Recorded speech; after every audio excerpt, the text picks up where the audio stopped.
A l'apunt polític d'avui dilluns us volia fer una petita reflexió sobre la roda de premsa que vàrem convocar des del grup municipal socialista a l'Ajuntament de Girona el passat dia 31 per fer un repàs, una valoració d'aquest any 2020 que ha vingut efectivament marcat per la crisi sanitària de la Covid-19 i per tota la crisi econòmica i social que se n'ha derivat. I el primer que volíem fer és mostrar el nostre suport i condol a tots aquells ciutadans i ciutadanes de Girona que han perdut un familiar o un amic i que ni tan sols se n'han pogut acomiadar amb les condicions en què ho fèiem habitualment. Però a banda d'aquest suport, també hem volgut analitzar quin ha estat el paper del govern de Girona en aquests mesos i lamentablement hem de constatar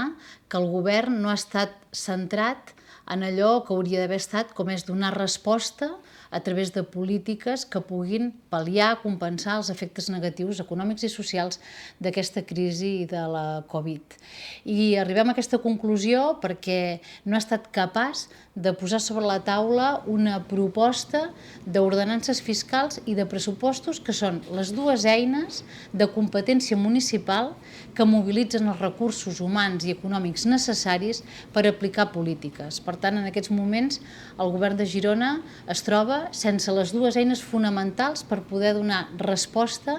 a la forta crisi que estem veient que viu el nostre teixit econòmic, i sense teixit econòmic no hi ha llocs de treball, no hi ha igualtat d'oportunitats.